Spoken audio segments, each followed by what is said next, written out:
Let's get more now on the death of the American hostage, Kayla Mueller, in Syria. One of her aunts has spoken on the family's behalf about their grief. We want to thank everyone for their love, support, and prayers at this difficult time. It has been a stressful time for our family and also for the world. What can we tell you about Kayla? Kayla was a combination of Marsha and Carl.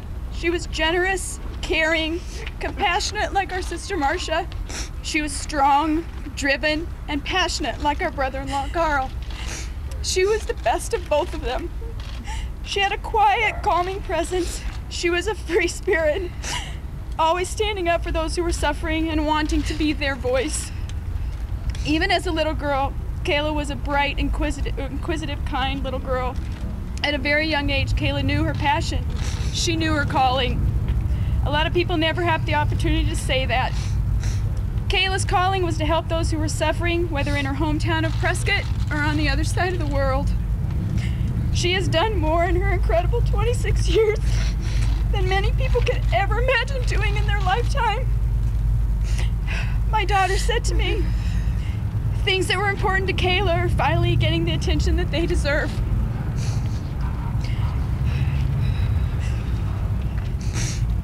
Kayla has touched the heart of the world. The world grieves with us. The world mourns with us.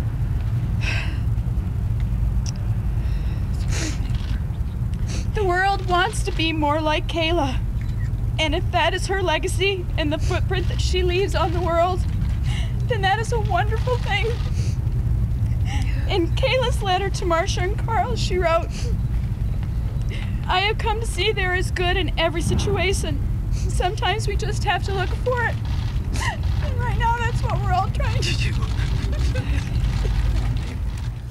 Kayla Mueller's aunt there. Well, the Mueller family is still unsure of exactly when or indeed how Kayla died. Our US correspondent Dominic Waghorn has more now from Washington.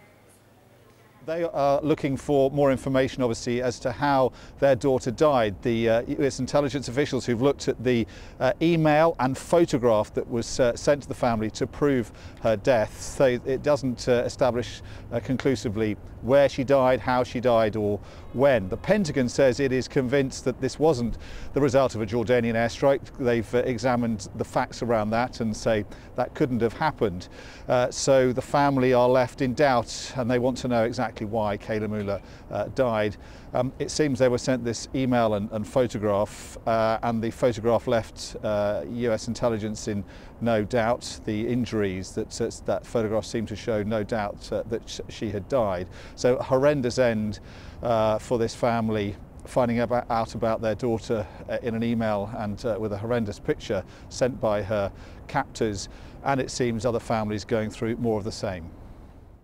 Dominic Waghorn there in Washington. Well, staying in Washington, and National Security Analyst Arash Aramesh joins me now live, as you can see. Arash, great to speak to you on World News. We were just hearing there from Dominic that there's been no official word yet on how Kayla Mueller died. The Islamic State militants themselves suggesting that she died in a Jordanian airstrike. What's your theory on how she may have died?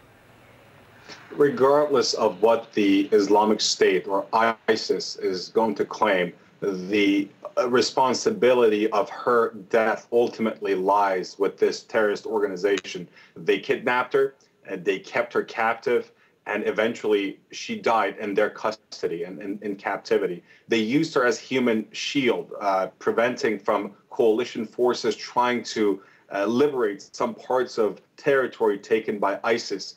So ultimately the fault, the responsibility, and eventually the blame goes to ISIS for her demise. Unfortunately, as you can see, she was a young woman who devoted her life to helping others.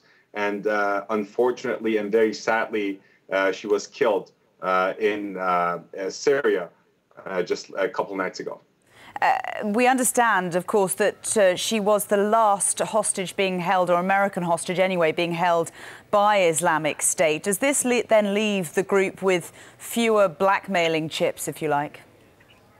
Well, there's still Austin Tice that's in captivity. We're not sure who's holding him. He's an American University of Texas graduate Not sure whether he's being held by ISIS or Jabhat al-Nusra, the Nusra Front, or forces loyal to the Assad government. But as far as we know, Kayla was the last American held by ISIS.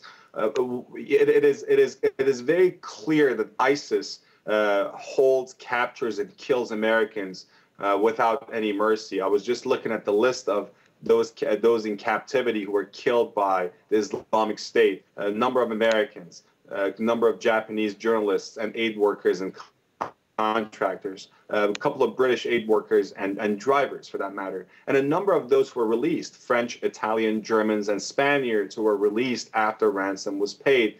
There's no real pattern in terms of looking into who gets released and who gets killed. If there's one pattern, is that for the sake of propaganda and for the sake of getting, big on TV, they kill Americans and Brits first, and then they go and negotiate for money for the rest. They negotiate for money and they ask for money for the rest. But American citizens and British citizens happen to be prime targets for the Islamic State.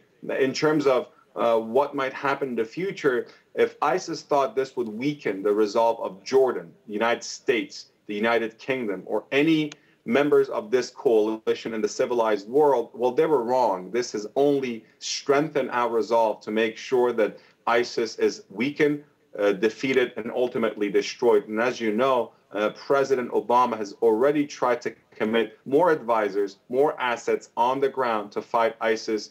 And there are calls in Congress to seek a congressional approval for committing and devoting more troops on the ground and more air and naval assets to fight the Islamic State. Arash, I wanted to move away from hostages for a second and just ask you about Bashar al-Assad, the Syrian president. Now, he suggested that he's somehow in communications with coalition forces and their airstrikes and what their targets are in his country, Syria, and also in Iraq as well. Now, the White House, as I understand it, is distancing itself from this. But do you think there's any truth in it, that somehow Bashar al-Assad has been brought back into the fore? Well, it doesn't seem likely that the United States or the United Kingdom or any members of the coalition are talking to Assad directly. I think what Assad was saying was that through the Iraqi government, there was some communication. And those communication was involving things such as target packages and where the U.S. is going to strike or where the coalition is going to strike to make sure that Syrian government and Syrian military anti-aircraft and anti-air assets would not get involved. The last thing the U.S. wants to do, or the last thing the coalition forces would like to do, is to become Assad's air force. On the other hand, let's not forget that on the other side of this combat, on the other side of this battle, lies the Islamic State, the Nusra Front, which is an Al-Qaeda affiliate. So we have, on the one side, we have terrorist organizations, radical Islamist terrorist organizations, such as ISIS, such as Nusra Front.